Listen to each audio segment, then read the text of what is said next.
नमस्कार दोस्तों, मैं डॉक्टर शंकर गुप्ता। सृजन बिहार प्रस्तुत करता है एक नई सोच की प्रयोगशाला।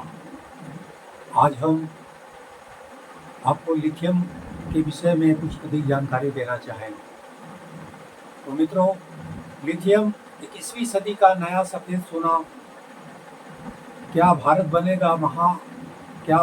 बनेगा ऊर्जा महाशक्ति? नमस्कार साथियों, कल्पना कीजिए कि आपके हाथ में जो मोबाइल है, जिस लैपटॉप पर आप काम करते हैं, या आने वाले समय में जिस इलेक्ट्रॉनिक कार में आप सफ़र करेंगे, यदि उसकी बैटरी से लिथियम गायब हो जाए तो आधुनिक दुनिया की रफ्तार लगभग थम जाएगी। इसीलिए आज दुनिया में एक नई दौड़ शुरू हो चुकी है। पहले देशों के बीच तेल के कुओं पर नियंत्रण की होड़ थी। अब लिथियम, कोबाल्ट और निकेल जैसे खनिजों पर कब्जे की प्रतिस्पर्धा तेज हो रही है। लिथियम क्या है? लिथियम आवर्त सारणी का तीसरा तत्व है। यह सबसे हल्की धातुओं में से एक है और इसकी सबसे बड़ी विशेषता है कि कम वजन में अधिक ऊर्जा संग्रह करने की क्षमता। इसी कारण आज लगभग हर आधुनिक रिचार्जेबल बैटरी में लिथियम का उपयोग होता है।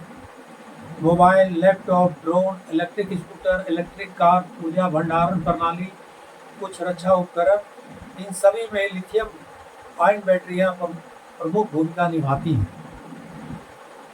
1817 में स्वीडन के वैज्ञानिक जोहान आगस्ट और वेस्टन ने पेटालाइट नामक खनिज का अध्ययन करते हुए एक नए तत्व की पहचान की।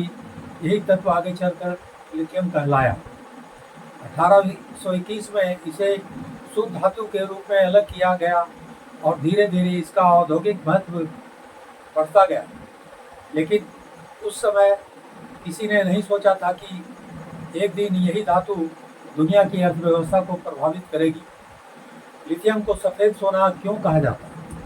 क्योंकि भविष्य की ऊर्जा का सबसे बड़ा हिस्सा बैटरियों पर आधारित माना जा रहा है। 20वीं सदी में तेल पर नियंत्रण शक्ति का प्रतीक था। 21वीं सदी में वही भूमिका लिथियम निभा सकता है। जो देश लिथियम और बैटरी तकनीक में आगे होगा, वह आर्थिक और तकनीकी रूप से भी मजबूत होगा।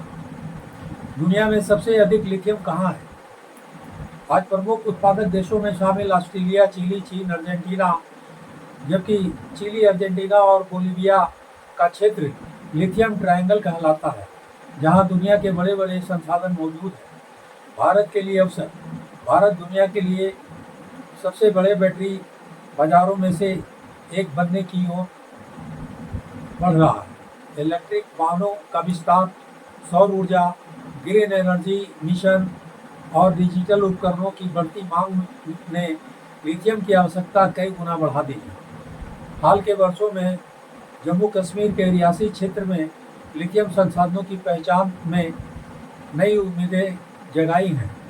हालांकि संसाधन मिलने और आर्थिक रूप से सफल खनन शुरू होने के बीच तकनीकी, पर्यावरणीय और आर्थिक चुनौतियां भी होती हैं। केवल लिथियम मिलने से क्या भारत अमीर बन जाएगा? जी नहीं। अगर कच्चा लिथियम निकाल कर विदेश भेज दिया गया और बैटरियां वहीं बनी, तो सबसे बड़ा लाभ दूसरे देशों को मिलेगा। भारत को चाहिए लिथियम का प्रसंस्करण, बैटरी निर्माण, बैटरी रिसाइकलिंग, अनुसंधान, कुशल मानव संसाधन, नई फैक्ट्रियां, तभी वास्तविक आर्थिक लाभ मिलेगा।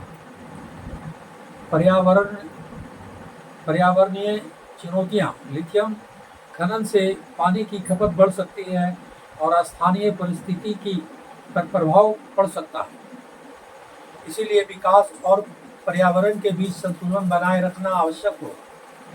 भारत की अगली चुनौती दुनिया केवल लिथियम की नहीं, बल्कि कोबाल्ट, निकेल, तांबा और दुर्लभ मृदा तत्वों, रियल अर्थ एलिमेंट्स की भी दौड़ में है। यदि भारत इन क्षेत्रों में समय रहते निवेश करता है तो तो वह केवल एक बड़ा उपभोक्ता नहीं बल्कि वैश्विक आपूर्ति श्रृंखला का महत्वपूर्ण केंद्र बन सकता है। साथियों, 20वीं सदी की राजनीति तेल के इर्द गिर्द घूमती थी। 21वीं सदी की अर्थव्यवस्था और तकनीक में लिथियम की भूमिका बहुत महत्वपूर्ण होती जा रही है। लेकिन किसी भी देश की सफलता केवल खनिज मिलने से नहीं बल्कि विज्ञान, उद्योग, तकनीक और दूरदर्शी नीतियों पर निर्भर करती है। यदि भारत संसाधनों के साथ साथ अनुसंधान, निर्माण और नवाचार पर भी समान रूप से ध्यान देता है तो आने वाले वर्षों में ऊर्जा और बैटरियां प्रौद्योगिकी के क्षेत्र में उसकी स्थिति और मजबूत हो सकती है। धन्यवाद मित्रों, फिर हम मिलते हैं एक नए विश्लेषण के साथ। नमस्कार, धन्यवाद।